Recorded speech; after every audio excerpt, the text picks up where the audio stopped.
শাড়ির আঁচল কাঁধ থেকে সরে যাচ্ছিল বারবার। মনে কেমন এক অজানা কষ্ট। গল্প আমি খেলার পুতুল না।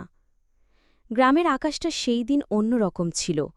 পূর্ণিমার আলোয় ধানক্ষেতগুলো যেন রূপালী হয়ে উঠেছিল। দূরে বাঁশবনের ফাঁক দিয়ে শীষ দিয়ে বইছে বাতাস। চারদিক নিস্তব্ধ, শুধু ঝিঝি পোকার ডাক ভেসে আসছে। ধানক্ষেতের পাশে সরু মাটির পথ ধরে হাঁটছিল মৌসুমী। খোলা চুলে বাতাস খেলা করছিল, শাড়ির আঁচল কাঁধ থেকে সরে যাচ্ছিল বারবার। মনে কেমন এক অজানা কষ্ট। চোখের কোণে জমে থাকা জল চাঁদের আলোয় ঝলমল করছিল। হঠাৎ পেছন থেকে ভেসে এলো ডাক, মৌসুমী। পেছন ফিরে দেখল রুবেল দাঁড়িয়ে আছে, কাঁধে গামছা, চোখে সেই চেনা দুষ্টু মায়া। মৌসুমী মুখ ফিরিয়ে নিল, ঠোঁট কাঁপতে কাঁপতে বলল, এসো না রুবেল, আমি খেলার পুতুল না, আমায় নিয়ে খেলা করো না। রুবেল স্তব্ধ হয়ে দাঁড়িয়ে গেল। তার বুকটা হু হু করে উঠল।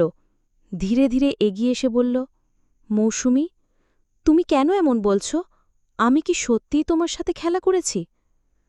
চোখ নামিয়ে মৌসুমী ফিসফিস করল, তুমি যখন ইচ্ছে খোঁজ করো, আবার দিনের পর দিন হারিয়ে যাও। আমার বুক ফেটে যায় রুবেল, কিন্তু তুমি টের পাও না। আমি তোমার সময় কাটানোর খেলনা নই, আমারও অনুভূতি আছে। কথাগুলো শুনে রুবেল এগিয়ে এসে আলতো করে মৌসুমীর হাতটা ধরল। ধানক্ষেতের বাতাসে শিউলি ফুলের ঘ্রাণ ভেসে আসছিল। মৌসুমী, বিশ্বাস করো, আমি তোমার অভিমান ভাঙতে চাই। তুমি ছাড়া আমি এক মুহূর্তও বাঁচতে পারি না। আমি যদি তোমাকে কষ্ট দিয়ে থাকি, তবে সেটা আমার সবচেয়ে বড় ভুল। মৌসুমী হাত ছাড়িয়ে নিতে চাইল, কিন্তু রুবেল শক্ত করে ধরে রাখল। ছাড়ো রুবেল, আমার মন ভেঙে দিয়েছ বারবার। রুবেল তার চিবুক আলতো করে ঘুরিয়ে দিল নিজের দিকে। চোখ তুলে তাকাও মৌসুমী, দেখো, আমার চোখে শুধু তুমি আছো। চোখে চোখ পড়তেই মৌসুমীর বুক কেঁপে উঠল। হঠাৎ করে জমে থাকা অভিমান গলে যেতে লাগল। রুবেল ধীরে ধীরে মৌসুমীকে কাছে টেনে নিল।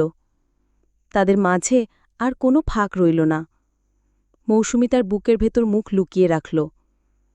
রুবেল আস্তে আস্তে তার চুলে হাত বুলিয়ে দিল।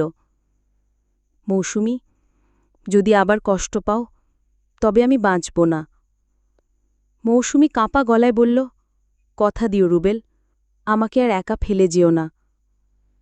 রুবেল তার কপালে ঠোঁট ছুঁয়ে ফিসফিস করে বলল, কথা দিলাম, তুমি আমার জীবন। ধানক্ষেতের পাশে তারা শুয়ে পড়ল। উপরে আকাশে হাজার তারা জ্বলছে। মৌসুমী রুবেলের বুকে মাথা রেখে বলল, তুমি জানো রুবেল, আমি স্বপ্ন দেখি শুধু তোমাকে নিয়ে। রুবেল তার কানে ফিসফিস করে বলল, আমি তোমার স্বপ্ন না, আমি তোমার সত্যি। দুজনের হাত জড়িয়ে গেল।